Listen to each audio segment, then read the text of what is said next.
we have with us Shavat Yerli, the CEO of Crytek, to show us Crysis. Shavat, good to see you. So you may know, of course, why I'm here, of course, right? So which game are we working on? They know it. Yeah, they know. They know. Okay. It's about as good a kept secret as the G80 was. Yeah. It's been like also like about 3 years and 300 million. No, I'm sorry. 400. So I'm here to talk a little bit before we see something. I'm here a little bit to talk about our relationship, our friendship with NVIDIA has been going for 6 years now. Starting with the GeForce 1, 2, 3, particularly 3 was a milestone for us because we worked on the Dinosaur Island demo, which some of you may know, may not. Depends, I don't know. But speaking of numbers, from then towards today, till today, and then speaking of numbers from Far Cry to Crysis, Far Cry has about 10 times less on-screen than Crysis. 10 times, okay, this is a very important number. Second thing is, Crysis has in every aspect, literally, more technologies than Far Cry itself in the entirety. That means, for example, speaking of tidal waves, and speaking of water, in Far Cry we introduced, actually in Dinosaur Island back then we introduced water as one of the major things of simulation. Because simulating water is always complex. So with Far Cry we pushed the water boundaries. Now in Crysis you will see in a bit a tidal wave which has more technology in that water simulation than the entire Far Cry itself. Wow. Just let it work a little bit. Then, same as with the trees. Every tree has rendered in a more complex situation, one tree, than entire Far Cry itself.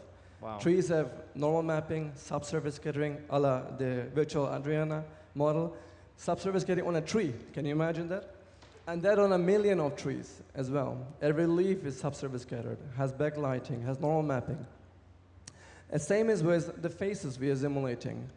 Apart from the subsurface scattering on the face, you will see at the beginning of the demo in a bit, the Afro-American face, it has also a shader, what we call hemoglobin melanin shader, in addition to subsurface scattering. So all of that running the latest CryEngine 2, you will see now.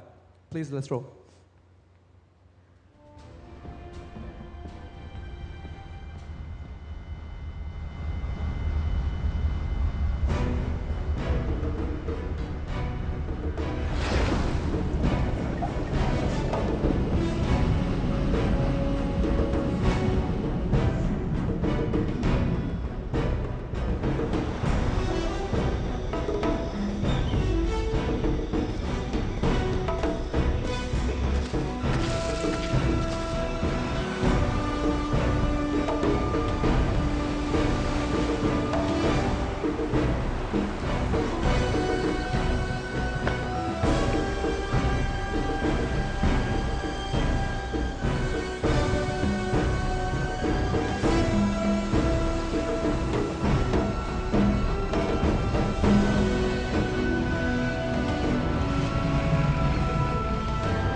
Yeah, we got also big guns.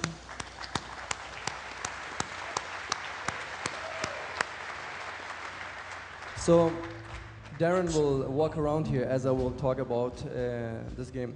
As you can see also, it's a Far Cry from Far Cry in the meantime, technology-wise. It's a quantum leap in technology here.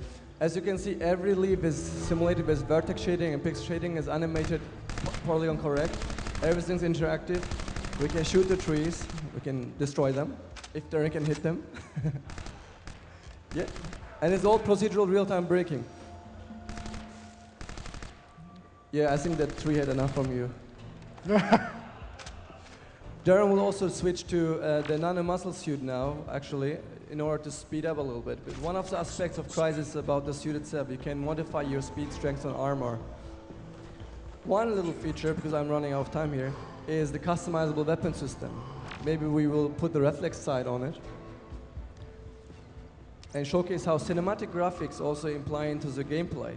As we're seeing the depth of field and motion blur, it's all part of the gameplay, and everything is integrated. So everything you have seen here, the sunbeams, the volumetrics, the vast landscape, everything in terms of depth of field, motion blur, I can't even name it. There's so many technologies there.